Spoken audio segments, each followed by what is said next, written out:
Okay, without further ado, I'm going to introduce our speaker today, our board member, Joanne Gillies. She's been on the board as a secretary for a few years now. She's a Utica native. She moved back to the area in 2019 after a career as a foreign service officer with the U.S. State Department. Very active in the community. And she's been I don't know if this is an oxymoron or not, it's the living force behind the old burying ground. So she's been very active in doing things down there and making things right that have been wrong for a long time. So without further ado, go ahead. Thank you.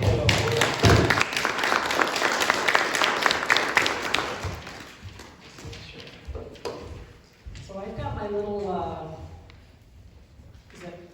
sounds good? Everybody can hear in the back? Yep. Okay, great. Well, first of all, thanks for coming out on this beautiful day to listen to a presentation about Elijah Wampey, a Brothertown Indian in Clinton's old burying ground. And I want to take you through, kind of right from the very beginning, how his presence there came to our attention. So we were lucky enough to get a grant to put a new sign in the old burying ground from the Hamilton College Town Gown Fund. And one of the first things we did when we received that grant was we decided we need to go back to the very first record of burials that was ever kept about Clinton's old burying ground. It's in Hamilton College, and it was kept by a priest or a minister named Asahel Strong Norton, who came to this area in the 1790s. And during the period 1803 to 1837, he recorded over 600 burials on this fairly small plot of land that I think most of you are familiar with, kind of kitty corner from the arena in Clinton, at the intersection of Norton and Kirkland Ave. So among those 600 burials that he recorded were 3 names of indigenous people. And I want to just kind of show you how to read this. This is from the original book. So this tells us the year. This is the record for 1816. It starts here, continues up here. And we see Elijah Wampey, an Indian. The month got cut off, but it was December 4th. And he died, that's when he was buried at the age of 90. So this is how he came to our attention. And honestly, the name meant nothing to me. And it wasn't until Dick Williams, who many of you know as our former town and village historian, I ran not only Elijah Wampey's, but these other 2 names by him and asked if he had any ideas. And he's really the one who said, you know, that sounds like it might be a Brothertown name. And sure enough, he was right. So if you go to the Brothertown Indian Nation website, this is kind of right from the website, you'll see that Elijah and Jerusha Wampey, in fact, are listed as one of Brothertown's founding families. And here's Elijah on the left. And he was believed to have died around 1802. This is what all the history books say. And I have some ideas about why that is. He went kind of quiet, in fact, around 1802. But I do believe that he died and was buried in 1816 here in Clinton. So this kind of set me off on a big research quest that's really still ongoing. So you'll see today I can give you a lot of information, but I still have a lot of questions, and I hope you'll have questions too that we can talk through together today. So I've broken my presentation into 3 parts, starting with a really brief history of the Brothertown Indians. Not because I'm an expert on that, but really just to give you some context for the rest of my talk. Part 2 is going to look at Elijah Wampey's early life. And part 3 is what I consider kind of the heart of my talk. And that's Elijah Wampey here in upstate New York, where I think he was an important figure not only in the Brothertown community, but in this early 18th century community in the Mohawk Valley. So starting with this quick overview of the Brothertown Indians, what's important to know is that the Brothertown consider themselves to have 7 parent tribes. And if you look at their tribe logo, there are 7 feathers here, 1 for each of those tribes. They were all New England tribes. So they were the Tunxus or Farmington Indians, the Mohegans, the Narragansetts, the Niantics, the Groton Pequots, the Stonington Pequots, and the Montaukes. And they had some things in common. So you look, just looking at the map, most of them were coastal or fairly close to the coast. So they had very, very early contact with settlers coming over from Europe. And the contact brought a lot of hard things. They were decimated by disease very early on. Things like smallpox, for example. Alcohol was introduced into their communities, and of course, over 100 or 150 years of contact, they were slowly being encroached out of their tribal lands. So most of them, all of these 7 tribes, were facing a similar set of challenges. Starting in the 17th century, continuing in the 18th century, most of them had also been Christianized. So this was a conscious part on the part of the English settlers to assimilate these tribes, and education and Christianity were some of the tools that were really used. So there were 2 really important leaders of this Christian Indian movement, which turned into Brothertown, that I want to tell you about today. So the first was Samson Occom. He was a Mohegan Indian, and he was the first ordained minister in the colonies. A really remarkable person, and he left behind a vast body of written work. So we have his journals, we have his letters, all sorts of correspondence that he participated in, which gives us really valuable insights even into Elijah Wampey's life. The second person I want to identify is Samson Occom's son-in-law, who was named Joseph Johnson. He was also a Mohegan. He was also a minister, and he was truly instrumental in the formation of Brothertown. Now, Occom was a student of a congregational minister, whose picture is here in the upper right, named Eliezer Wheelock. And Wheelock was so excited by the success that he had in teaching Samson Occom that he actually founded a school. And this is a picture of the school. It was called Moore's Indian Charity School. And he operated it in Lebanon, Connecticut for a number of years. And there were some very famous students associated with that school. And I'm sure many of you recognize this person here, Samuel Kirkland, who was later missionary to the Oneidas, was a student of Moore's Charity School, as was Joseph Johnson, Occom's son-in-law, as was Joseph Brand, a famous Mohawk Indian. So this was a very well-known school, and Wheelock's feeling was that these students were being trained to be missionaries to other Indians. And Occom stayed in touch with Wheelock, and at his urging, did a fundraising tour in Europe in the 1760s. And his purpose was to raise funds for a school for Native youth. And he was very, very successful. He raised about 13,000 pounds. The biggest single donation came from someone named the Earl of Dartmouth. And when Occom returned from this successful fundraising trip, he really faced 2 big disappointments. The first disappointment was that Eliezer Wheelock, although he had promised to take care of Occom's family while he was gone, hadn't done so. So they were essentially starving when he came home. And the second disappointment was that this 13,000 pound donation, these funds he had raised, were essentially diverted by Wheelock and used to found what eventually became Dartmouth College.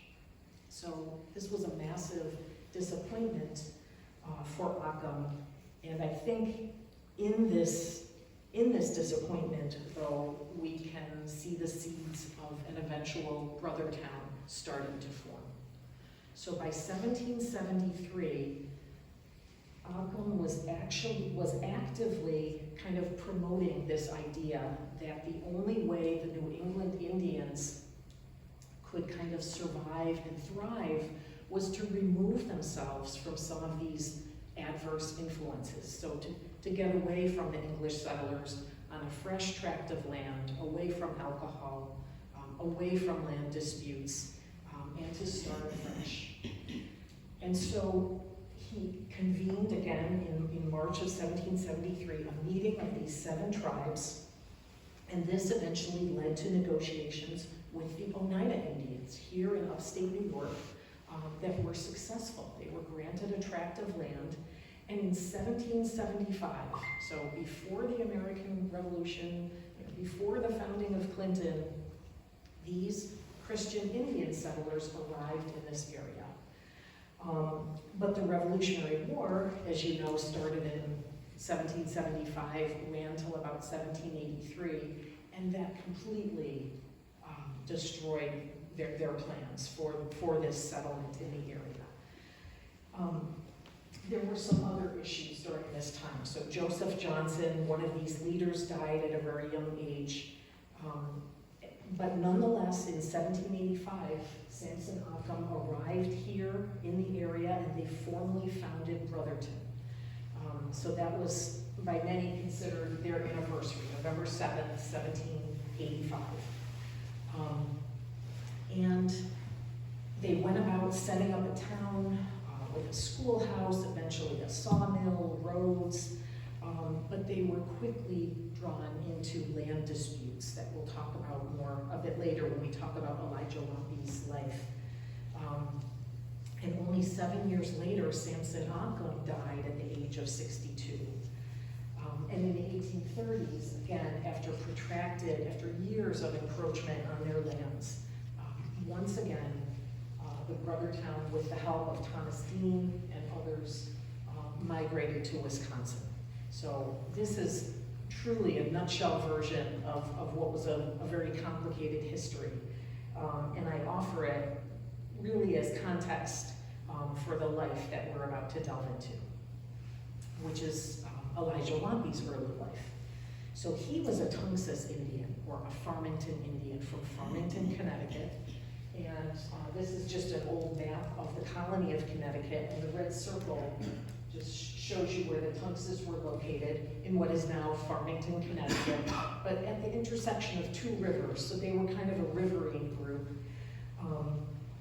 But by the mid-18th century, we don't have exact population figures, but we think there were only about 50 Tunguses remaining in Farmington. So again, this population had been decimated. They had been pushed onto a piece of land called Indian Neck. They had about 260 acres remaining of what had once been expansive tribal lands.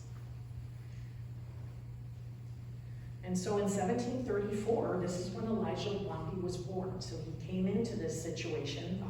His parents were Wampey, that was his dad's name. His mom was Shorin Montal Wampey. We know he had a brother, Charles. He had a sister, Hannah. And he had an uncle, Cornelius Indian, who we know was very influential in his life. And we know that, as was compulsory at the time, Elijah Wampey attended school. He went to the Farmington Indian School, which was run by a series of congregational ministers. And we don't know a ton about the curriculum, but we do have one little piece of a letter that was written in the 1730s by the person who was reporting to the Colonial Assembly about the success of the school that tells us a little bit about what it was like. And he writes, of the 9 Indian lads that were kept at school last winter, 3 can read well in the Testament, 3 currently in a Psalter, and 3 are in their primers.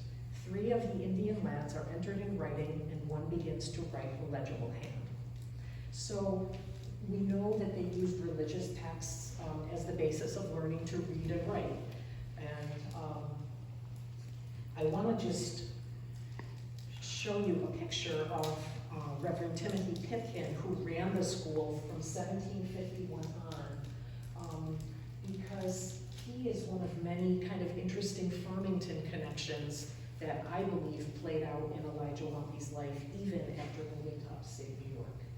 So again, he was involved in this Farmington Indian school, and he also baptized Elijah Wampey in the 1760s. So as a young man, we know that Elijah Wampey served 2 different times in the French and Indian War. And we know that he served first, well, I should say his uncle Cornelius served in 1755, and so I think that probably was kind of a role model for him and one of the reasons he enlisted. But there were also generous sign-up bonuses. And there was a salary that you were paid as a soldier in this war, and maybe that was one of the motivating factors for joining up. He enlisted again in 1761 at the age of 27. And again, you know, maybe this was a good source of money for him, because what we see in subsequent years is that, as you would expect, he's very much establishing his life. So he's starting a family.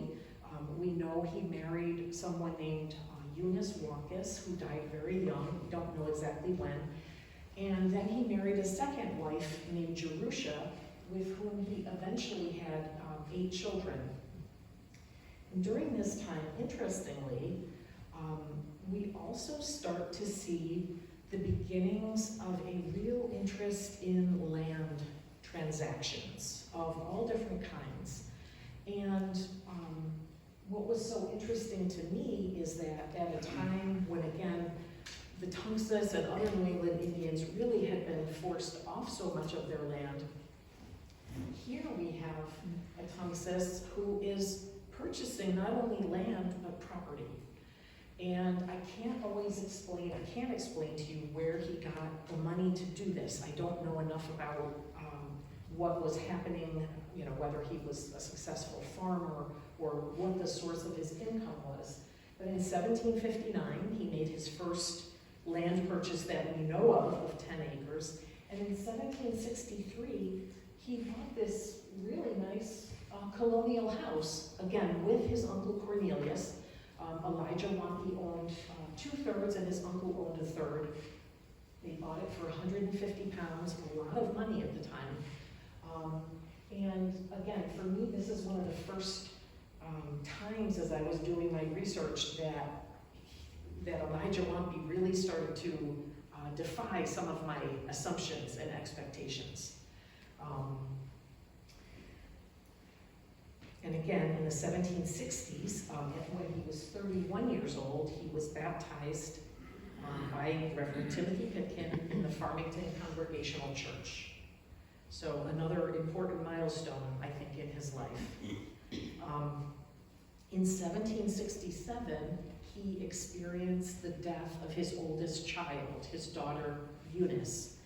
And again, you know, topsy-turvying my assumptions, he had the financial means to commission a beautiful, very typical colonial New England tombstone for her, again in 1767. And it just says, "Here lies the body of Eunice, daughter of Elijah and Jerusha Wampey.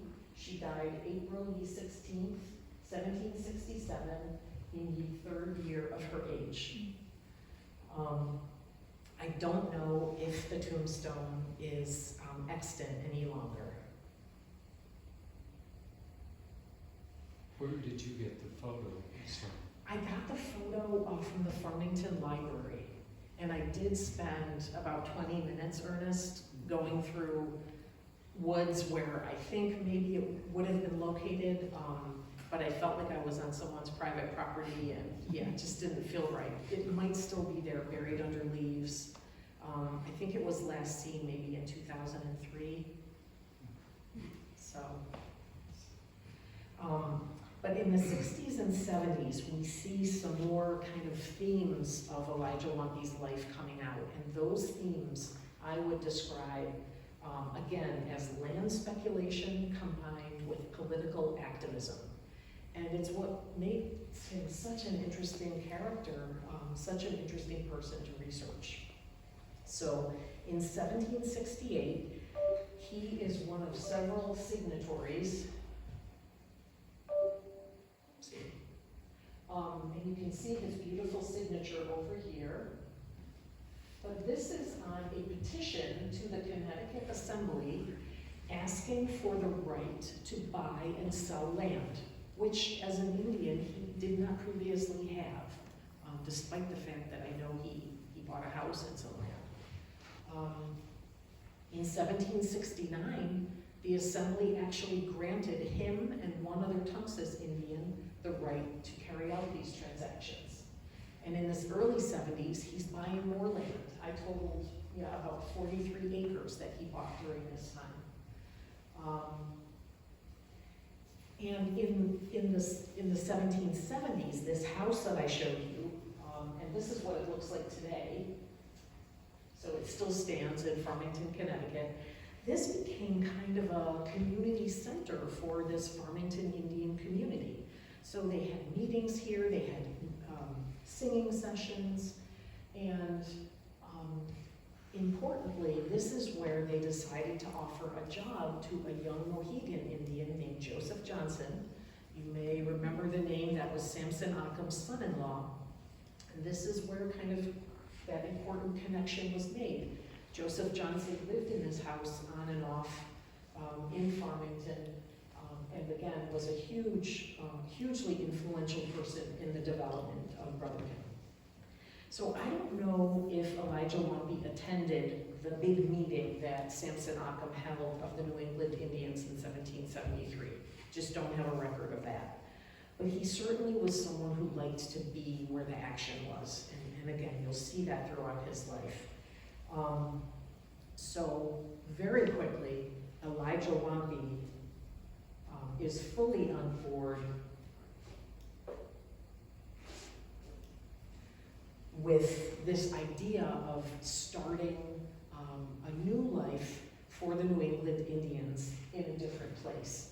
And so in October of 1773, Elijah Wampey is one of two New England Indians. So he and Joseph Johnson actually traveled on foot from Farmington all the way to Johnson Hall in Johnstown, New York, to meet with this person who I'm sure some of you have heard of, Sir William Johnson, who was the British Superintendent of Indian Affairs in the province of New York. A very powerful and influential person in our, in 18th century New York State. And he was very supportive of this idea that the Oneidas be approached for a tract of land for the New England Indians. And I just want to read to you from my notes, because I looked this up on Google Maps, which says that from Farmington to Johnstown is a 2-day and 18-hour walk. If you go from Farmington directly to Oneida Castle, where the Oneidas were, it's a 75-hour walk. And truly, I don't think they thought anything of it. I think that was just how the New England Indians got around, and so they thought nothing of starting out again in January of 1774 and doing the trek all over again in the snow. And on the second journey, they went to see Sir William Johnson again, and then they continued on, and this is just an artist's rendering of Johnson Hall in Johnstown, New York. And then they continued on to Oneida, where Joseph Johnson made a really interesting and, in my view, kind of radical speech about what they were doing. And Elijah Wampey, once again, was kind of the one who was there when this amazing speech took place. And I'll read you just a little excerpt of it. Whilst our forefathers were blind and ignorant, yea, drowned in liquors, the English stripped them, yea, they as it were cut off their right hands, and now we their children just opening their eyes, and knowledge growing in our hearts, and just come to our senses, like a drunken man, I say we now begin to look around, and we perceive that we are stripped indeed, nothing to help ourselves. Thus our English brethren leave us and laugh. So now, brethren, we leave the English, those who have acted unjustly toward us in New England, and say we leave them all in the hands of that God who knoweth all things and will reward everyone according to their deeds, whether good or evil. So, Elijah Wampey, using his education, Joseph Johnson using his knowledge of the Bible to kind of make an argument for why they were leaving New England and setting up in a new community in a new place. And when you think about the relative political savvy that is needed to be able to petition the assembly and to know how to do that, to understand the process. And Elijah Wampey clearly did, because in January of 1774, we have another remarkable petition in which Elijah Wampey and several other Tongass Indians basically say, you expect us to play by the rules of your game, please give us a copy of the rule book. They're asking for a copy of the Connecticut laws. And what's interesting is that they received a copy and used that knowledge, of course, as they set up their own community in Brothertown. So it did become kind of the basis for when they organized themselves.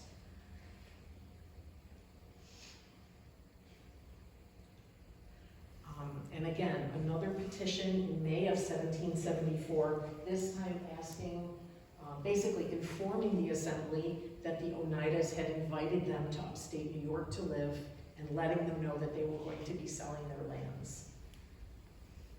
So these themes of political savvy and activism combined with land transactions, again, I would say were a constant theme of Elijah Wampey's really kind of fascinating life. And this brings me to what I really want to talk about, which is his life in upstate New York. So in 1775, he was one of just a small group of New England Indians who arrived in what is now the towns of Marshall and Deansboro to settle on these lands that the Oneida had granted them.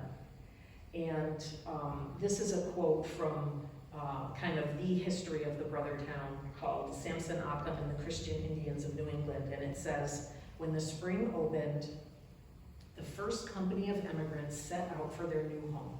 Joseph Johnson, that was Occam's son-in-law, David Fowler, and Elijah Wampey were among them. They arrived safely in the Oneida country and immediately set about building log huts in that wide expanse of wilderness, making gardens and planting cornfields. And, the author, William DeLoss Love, paints kind of an idyllic scene here, but that was quickly shattered by the outbreak of the American Revolution. And so just months later, we have David Fowler, one of those early settlers, writing in a letter, the whole country is full of suspicion, 'tis dangerous times indeed. And this was a very dangerous time to be an Indian in upstate New York. William Johnson, the British supervisor of Indian affairs that I showed you a couple of slides ago, died very unexpectedly in 1774 and left kind of a power vacuum in the area. And one of the big unanswered questions that was made more difficult in his absence was, what will the Six Nations do? What will the Iroquois Federation do? Whose side will they be on? And the Brothertown, for better or worse, were dragged into that sort of controversy or that issue. And it led to a falling out, unfortunately, between Joseph Johnson and Elijah Wampey. So this is the first time that we have kind of a public dispute involving the Brothertown. And it must have been really wrenching stuff because they took it public. So in July 1775, we have Joseph Johnson, who was, again, so instrumental in this move to Oneida country. He wrote to the New York Assembly that he had enemies who were accusing him of being a Tory, a traitor. And one of them was Elijah Wampey of Farmington, a subtle, crafty person. And the two of them were involved in kind of competing efforts to reach out to the Oneidas and also to the Six Nations to find out whether they were going to be on the side of the Patriots or the Loyalists. And unfortunately, under very unknown circumstances, Joseph Johnson died. He was actually on a mission on behalf of General George Washington to try to reach out to the Six Nations. Again, Elijah Wampey was somehow involved as well, carrying messages between the governors of New York and Connecticut. And, dangerous stuff, truly, at that time. So by the siege of Fort Stanwix, which was in August of 1777, most of this little group of Brothertown Indians had fled to Stockbridge, Massachusetts, where there were other New England Christian Indians. But a very small group, and we know this thanks to an early Oneida County historian named Pomeroy Jones. So a few, probably not more than 2 or 3 of them, stayed in order to take care of their lands. And Wampey, who has been before noticed, was of this number. So if you look up any of the biographies of Elijah Wampey or in histories of the Brothertown and read up on him, one of the quotes that you always get is that there were so many stories told about Elijah Wampey's life.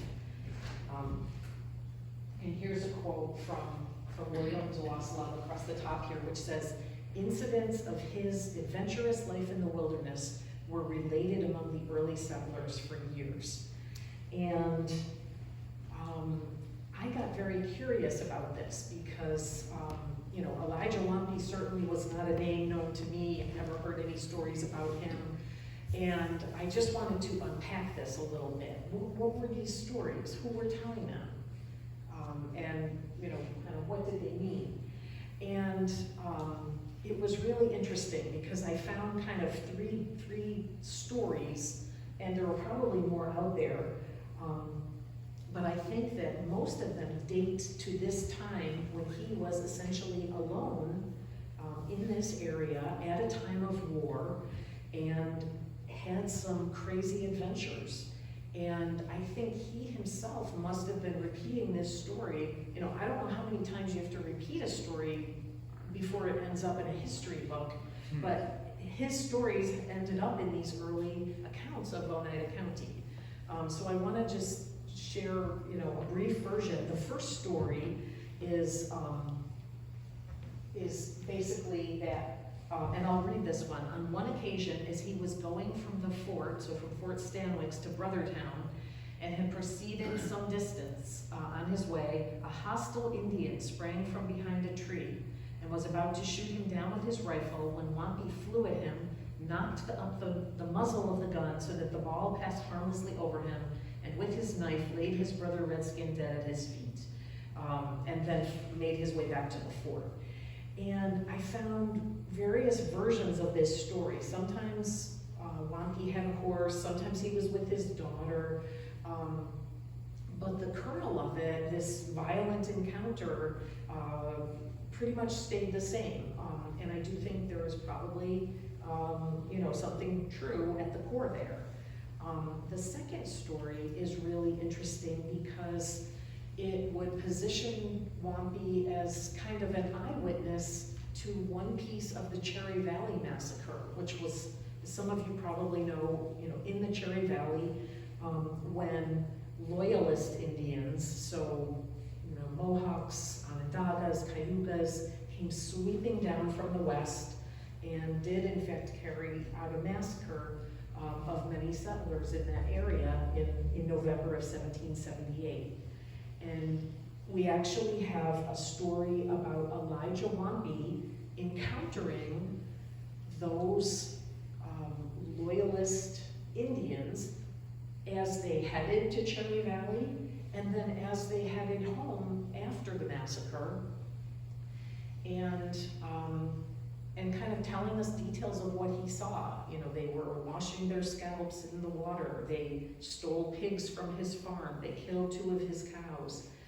And I tended to think that these were kind of tall tales or interesting, colorful, exaggerated anecdotes until I really looked at some of the Brothertown maps. And I'll show you what I mean. So after a lot of research, I figured out where Elijah Wampey had settled, and this is just a map. I want to point out, so this is Peck Road in Deansville, which I'm sure many of you know. This is Route 12B. This is Bogisville Hill Road, heading up to Skyline Drive here, and over here is Augusta. And this is where Elijah Wampey settled. And this road, Bogisville Hill Road, at the time was not Bogisville Hill Road. It was sometimes known as the old Moyer Road, but even before that, it was called the Great Mohawk Trail or the Great Indian Trail. And this was essentially a highway, running east-west across the valley, and suddenly it didn't seem so far-fetched that, yeah, maybe Elijah Wampey did in fact encounter these Loyalist Indians on their way to Cherry Valley and on their way home, because he had, in classic real estate fashion, it's all about the location, and he picked a great location right near the main kind of Indian thoroughfare or artery of this area, and I think that actually positioned him to have some of the amazing encounters that he did, and that he told so many stories about. So it's been really fun kind of unpacking some of that.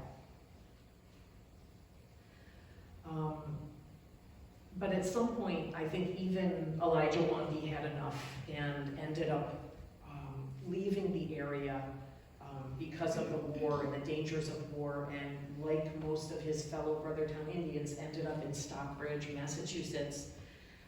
But he kept up, those well-developed kind of political activist strengths that he had. That was just part of him. So even as they were refugees in Stockbridge, they had nothing. They had left their possessions, what they had here, in their abandoned houses or abandoned log homes. And so we see him petitioning the Connecticut Assembly for financial help and support for the New England Indians. We see him advertising in the paper, first for funds to pay for a teacher, and then letting everyone know that the teacher, in fact, couldn't be trusted and not to give him money. They've been betrayed by this person who was supposed to be helping them. But again, always this strain of political activism that I think was just part of his nature. So what happened after the war? Well, in 1783, he came back. Of course, to upstate New York. And this really is the view looking, let me just get my, okay, so this is with your back to Skyline Drive, so that would be looking east from Elijah Wampey's fantastic property. It's on kind of the highest point up on that hill where Skyline Drive runs. And in 1785, Samson Occam himself joined the group, and this is from his journal, from Occam's journal, where he says, but now we proceeded to form into a body politic. We named our town by the name of Brothertown, in Indian, and at the time, Elijah Wampey was chosen as one of the very first trustees for this new Brothertown, and they were organized.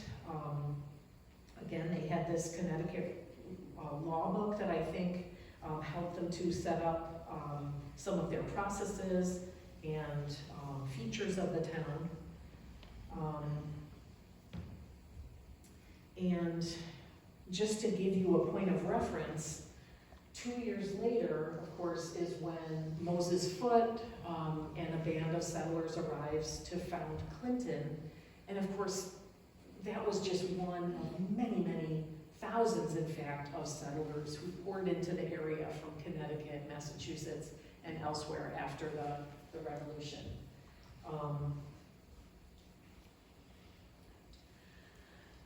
And here's where Elijah Wampey became a controversial figure within Brothertown fairly quickly.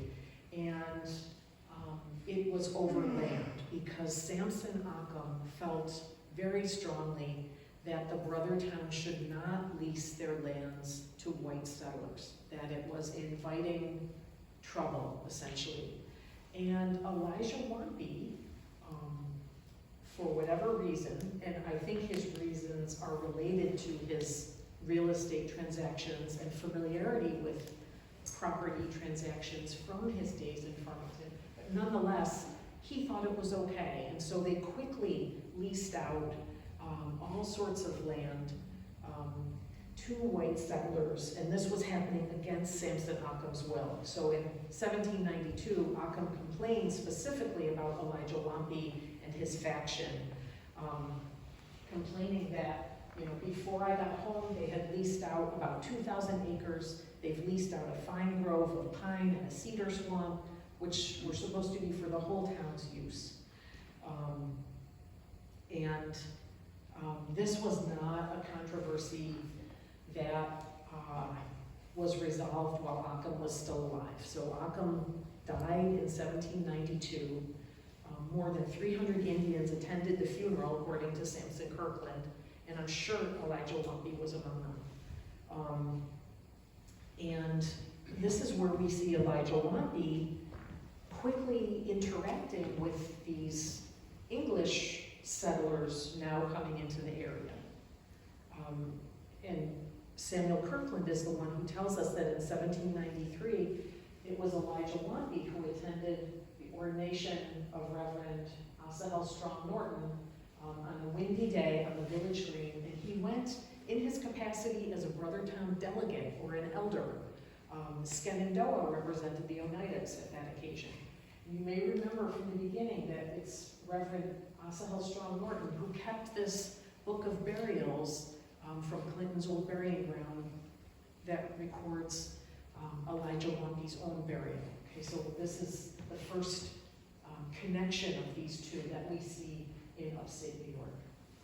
So by about 1794, we know that Elijah Wampey had changed his tune on the leasing of land to white settlers. It was too late. But nonetheless, he was one of a number of Brothertown Indians who signed a petition. Governor George Clinton actually ruled in their favor and said that all these trespassers on Brothertown land were to be evicted. But you know, they couldn't find anyone who would enforce that kind of a ruling, because these were hundreds of white families that had come and started farms and settled, and really nobody was going to enforce that ruling. And So in 1795, the New York Assembly finally passes what's called an act relative to lands in Brothertown. And it basically took the Brothertown land and divided it into halves, and the eastern half, where so much of the land had been leased, was made available to those families for purchase, and the western half was largely kept by Brothertowns. And the proceeds from the purchases, I should say, were put into a fund for the Brothertown. So this is where that famous map that I'm sure many of you have seen comes from, the kind of the trapezoid. And again, we know that Elijah Wampey was on lot 117, and I wanted to show you again on the map, because he kind of had like a family compound going. So we had Elijah Wampey here, on both kind of straddling Peck Road. Here's Skyline Drive. We had his daughter here, sister, his son. I think you said it was lot 17. I think. I've got him on 15, I'm but not somewhere sure. down I'm not sure, but I think in the it was town. 17, yeah. And I don't know, well, I believe that this was the house which still exists where Elijah Wampey's daughter, Eunice Peters, lived, because the owner told me it was built in about 1790, so, you know, the timing is right. I don't know if this house is equally old. If it is, this would have been Elijah Wampey's house. If not, I'm guessing it would have been the location of his log cabin or whatever he had. And these are right up on Peck Road, you know, beautiful, beautiful houses on the hill. And this is where Elijah Wampey kind of goes a bit silent in the history books, and why I think so many historians assumed he was kind of dead around 1800 or 1802, because he does go quiet. And I think it's because of some tragedies in his personal life. So in 1800, Eunice, this daughter who lived right next door to him on the hill, was really brutally murdered by her husband, George Peters, a Montauk Indian. She was 32 years old. They had 3 young children, and he was quickly tried and convicted, but there was concern that perhaps the sheriff did not have jurisdiction over the Brothertown Indians. So the case dragged on for an additional year until the New York State Assembly actually passed a law ordering the execution of George Peters. So about a year and a half later, he was finally hung at a public hanging on a hill to the west of Whitesboro. Apparently it was one of the largest gatherings in this whole area at the time. And it was the first legal, all the books say the first legal execution in Oneida County, which tells you that, you know, there was some extra legal stuff happening before then. So kind of a milestone, but an awful milestone, right, that no one would really want to be associated with. And that, you know, left him with 3 grandchildren who at the time of their dad's execution would have been 14, 9, and 11. So again, I think this is probably why we see him drawing back. And what little we know of his late life, we know that his son, Elijah Jr., who had been the first teacher in Brothertown, died, they think around 1812. His grandson, Elijah Wampey III, was a private in the War of 1812. And then this brings us full circle, because in 1816, we have Reverend Asahel Strong Norton recording the burial of Elijah Wampey in Clinton's old burying ground. He described him as age 90, but we know he was 82. And just to give you one more little tidbit, so this Reverend Norton, who kept this book, was also a native of Farmington, Connecticut, and I think that's important. I think those personal connections are part of the reason Elijah Wampey was buried in Clinton's old burying ground. So you remember Reverend Timothy Pitkin, who ran the Farmington Indian School, who baptized Elijah Wampey. His youngest daughter was named Mary Clapp Pitkin. In the 1790s, she married Asahel Strong Norton and moved with him to this area. So I think that personal connection was potentially quite important in answering your question, Phil, as to why Elijah Wampey would have been buried in the old burying ground, when in fact there were other Brothertown Indian cemeteries in Brothertown. So this is just my little word cloud, because I found Elijah Wampey to be such an interesting but kind of complicated character. And there were so many ways, you know, that he defies expectations. He was a storyteller, a leader, a land speculator, a political activist, a witness to history, community builder, but also kind of difficult.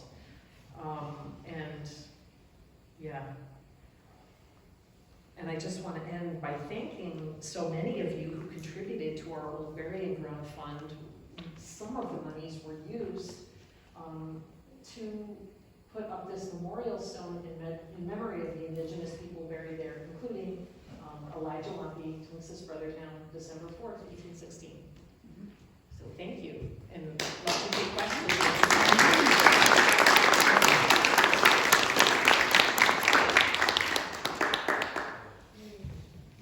Yeah. I don't have a question, but I wanted to point out, I just by coincidence was reading Native Roots. Ooh. And I think every history teacher should have taught some of the things in here. I had no idea of what was here before the settlers and people came from Europe. And there was pyramids here, and tribes were annihilated, and we learned a lot from them and traded until Yes. we got enemies and wanted land and things. Yes. But it was so interesting. So Native Roots.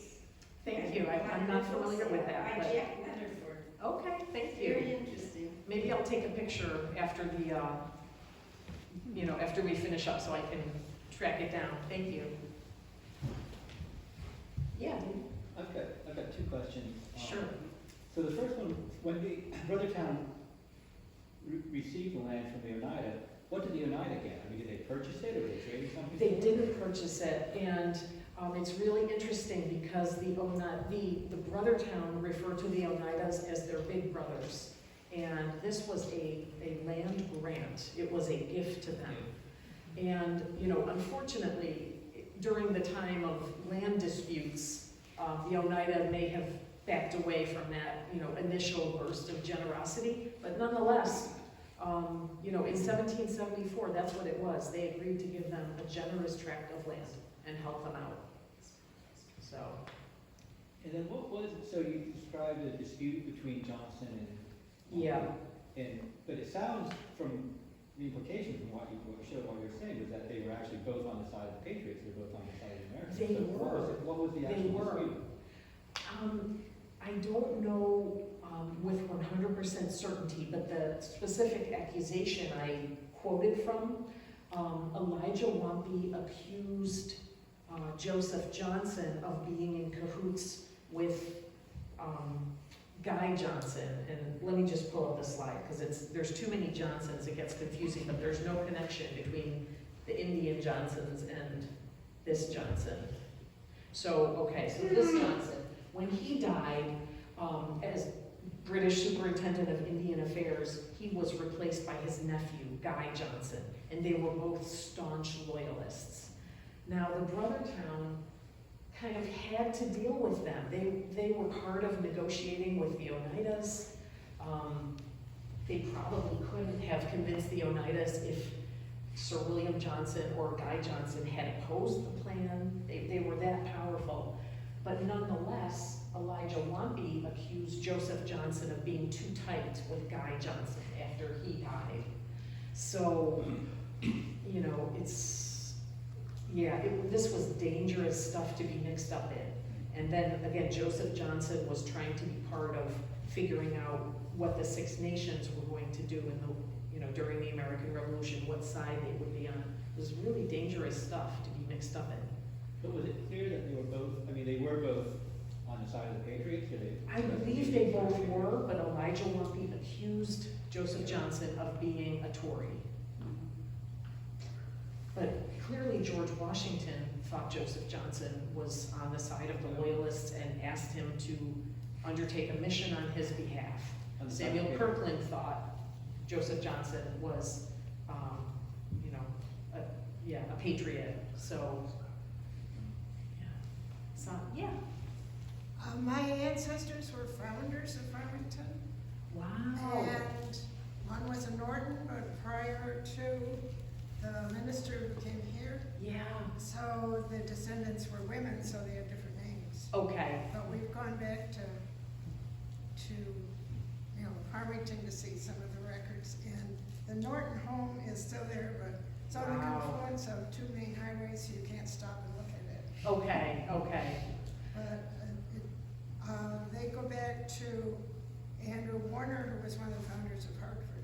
Wow, yeah, I guess one of the fascinating things about this research is, and it must have been a shock for somebody like Elijah Wampey, who thought they left Connecticut behind, and suddenly, after the American Revolution, half of Farmington descended on the area, and Massachusetts, and, all the names, whether Norton, Gridley, Peck, if you go to Farmington, these are all the same names that we have here.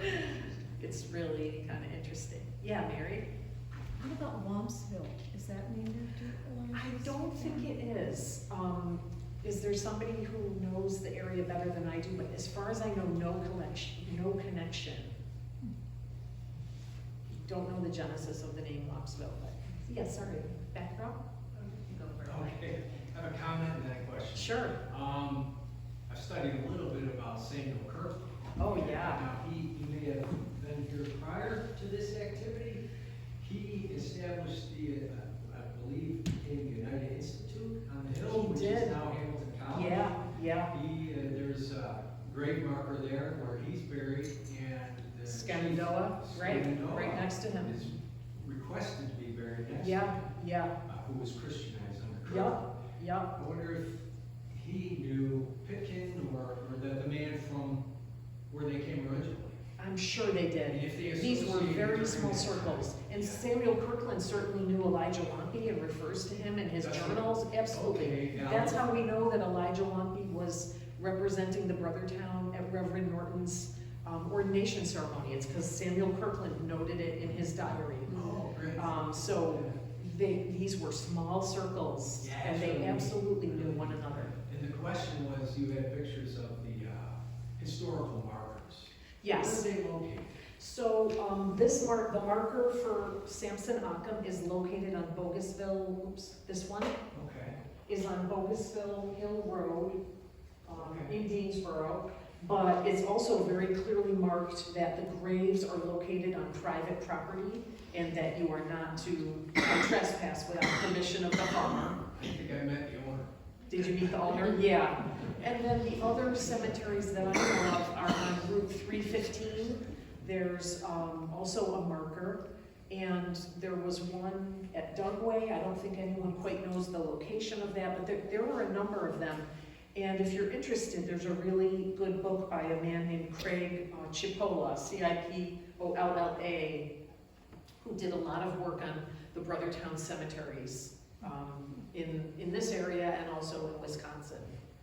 But there were a number of them, which is why I was so curious about why Elijah Wampey would end up in a cemetery that wasn't predominantly a Brothertown cemetery.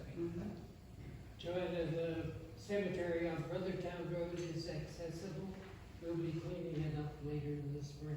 Oh, the one on 315? No, Or the one on Brothertown Road. Oh, on Brothertown Road, okay. It's the largest collection of burials that are apparent. Yeah, okay. When's the cleanup, Lawrence? We haven't said it, we're meeting soon to say it. Good to know. I'd love to know, actually, when you're cleaning up over there. Sorry, Louisa, did you have your hand Yeah, up? other than the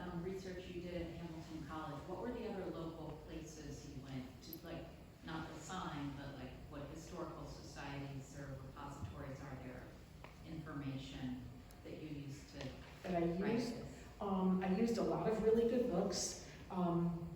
I used a lot of wonderful online sources, and the one that I would really highly recommend is something called the Native Northeast Portal. It's run by Paul Grant Costa, who I think is an academic at Yale. I'm not entirely sure of his institutional affiliation, but it's wonderful. And all of those documents that I showed on the slides, petitions to colonial assemblies, land transactions, that is all through the Native Northeast Portal. They're kind of a clearinghouse for collections at, Dartmouth and Yale and Connecticut State Archives and State Library. And they've pulled things from many, many different places into one really convenient place. So that would be my primary one. And then if you're looking for good maps of Brothertown, I would recommend the New York Public Library and its digital collections. And in fact, if there's anyone after the presentation who thinks they might be on Brothertown, or lands that formerly belonged to Brothertown, I'm happy to pull that up with you. Does that answer your question? Yeah, I probably should have done a bibliography page, but. So the migration to Wisconsin? Yeah. Because in Wisconsin, they're called Ojibwa, No. aren't they? There's a No, there's a Brothertown on the eastern shore of Lake Winnebago. Okay, Yeah, so where are they in Wisconsin? on the eastern shore of Lake Winnebago, that's where they initially settled, but, there's a Brothertown diaspora, and some continued on to Indiana, and I think they're pretty scattered now, and I think if you were to go back to Brothertown, Wisconsin, it's pretty similar to going back to Deansboro, which is, traces, but not too many people left who are actually part. Hello, Carol. Hi. There's a few hundred brothers. Are there a few hundred? And they do have a Brothertown Community Center for. Thank you. In Wisconsin? Yes. Okay. I stand corrected. Thank you. And they've come, they do a pilgrimage back Yes. every few years, I guess? I think the last time they were here was 2023, is that right? The kind of the Brothertown pilgrimage? It was 2 years ago in the summer. It's more recent, yeah. It was 2 years ago, a group got together and they were doing a tour of New England. And then they came through here, and in Deansboro, we had a dinner, we had Cool. some of us locally went on the local tour with them. We went up to the Ames Farm, which owns the land that Occam's buried on. Okay. A lot of the people in the group, well, they're all part of Calumet and Cross Society, which is the Brothertown group. And then we also have a book group that a couple of us here are involved, a few of us here are involved in, that have been meeting for about 6 years, since the pandemic started. We started meeting and reading all of everything, Occam's sermons, his diaries, his lectures, Professor Johnson's, all sorts of stuff, and like very sort of buried in his history. Yeah. I have a question. Sure. Something that I really never thought fully about, the idea of Wampey's interest in, so when Occam helped settle and Fowler and the other settlers of Brothertown and Deansboro, the land was divided into lots and people were assigned lots. Essentially they were given lots. So the idea that to then lease out part of your lot to people outside the community, the motivation had to be to make money. To make money. And so it was almost like a windfall. And Occam's vision was a more communal one, probably really based on his prior life experience. Saying, no, we're going to share the community and share the land, versus a kind of desire for individually make money. I'm not saying there's something wrong with that desire, but it's kind of interesting that conflict ended in the non-viability of the community finally. I know. But I can understand why. I think based on his experience, Elijah Wampey thought he could manage it somehow. I think so too. Keep it in check, or you know, and they were short-term leases. They were giving the settlers 10-year leases, and they probably thought, okay, after 10 years, you know, then we'll reclaim the lands. But, you know, it's very, very hard to get somebody off the land once they've been on there and farming and made a few improvements. But I think you're right.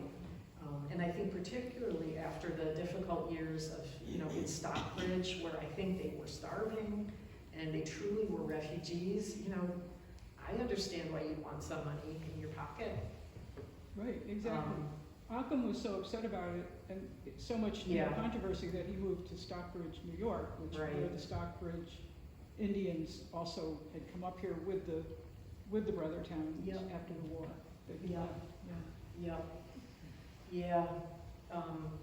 So, great point. Great observation. Thanks, Amy. Yeah. Did most of the Brothertown Indians sell off the property that they had?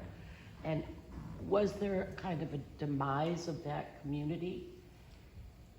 They definitely sold off the lands, I would say, in the 1830s. From what I know, the vast majority were sold off when they migrated west again to Wisconsin. Oh, I see. At that point, as far as I know, they divested of most of the lands. But it wasn't the demise of the Brothertown, because they very much still exist. Here? Not here, more in the Midwest. I think Carol said there are several hundred still in Wisconsin where they have their cultural center, they have a tribal chairwoman. Their problem is that they are still fighting for recognition as a federal tribe. But they very much exist as a people, and they're fighting for that recognition. Can I throw in one thing about that? Yeah. What's interesting is because when they moved to, first it was going to be Indiana, then it was going to be Wisconsin, the government kept pulling out of treaties with them and kept pulling back on this much land, no, now we're going to shrink it down to this much. And when the way they finally got out of that was to agree to become U.S. citizens, which no other Indians were at the time. But in exchange for that, they had to give up recognition from the government as an Indian tribe. That was the only way they could not have to move, like, for the third time. And people kept settling and starting farms and then being uprooted. And so they did make that agreement, but that has cost them in later years in terms of things that, you know, benefits that went to other tribes from the government. So that's why they've been fighting together. And just to continue Amy's point, so they went through the federal recognition process only to find out that because of that 1839 decision that gave them citizenship, they can't even go through that process. If they want to be federally recognized, it will take an act of Congress. You know, not something easy to achieve. That's the only thing that will overturn that 1839 act that gave them citizenship. So they're in something of a bind when it comes to federal recognition. Does the Oneida Nation celebrate them because of that kind of connection, or not really? You know, I don't know, but what's been so... Not really. No. But you know, the Oneida Nation itself, there's a huge population in Wisconsin that migrated at the same time as the Brothertown. And then there's the Oneida Nations here in upstate New York, so and I don't know if they always speak with one voice. And there's another group in Canada. Is there another up in Canada? Okay, so it's complicated. Well, Wisconsin, I think there's 300,000. Wow. I mean, it's huge. Oh, not the Oneidas. Yeah, because most of them left. Yeah, most of them left. Just a few families that stayed, and one of them was my father's family. I see. Who stayed? They stayed. Okay. Yeah, very interesting. And a lot of shameful elements mixed in. Yes. All these various stories. Yeah. But what an amazing, resilient person, right? I mean, he was not taking anything sitting down. Do you know about the Sakawi Cultural Center, Oneida Cultural Center over in Oneida? If you want to learn more about the Oneida's history, that's a very fun outing. Yeah. I don't know if everybody could hear, but Kathy made a pitch for the Shakoi Cultural Center on the Oneida. Shigawi. I'm sorry? It's Shigawi. Shigawi, sorry. It's on West Road. Yep, but it's a beautiful, I think it's built entirely without nails, is that right, in the nails. construction? Yeah. So Jewel it's box an amazing, tongue and groove, wooden building with, lovely and interesting historical displays and exhibits, and yeah, well worth a visit. Would the Adirondack Experience have anything, or are they just too far north? Because they're supposed to be, I don't know how long ago, maybe 10 years, they're amassing and asking for donations for their Indian collection. Wow. But I don't know if they would be more interested in Indians that settled, or were in the Adirondacks, central Adirondacks. Don't know, I'm not familiar with them, but. Well, there's an Oneida presence in Indian Lake. Oh, there is? Well, that makes sense. Yeah, that was, and there's a museum there. It's on a much smaller basis, but I know him, and he has a fabulous collection. Really? Wow. And he says the Adirondack Museum would love to have it. Wow. But that was where, I'm trying to think, Emma Mead was there, and she was an Oneida activist. Okay, thank you for letting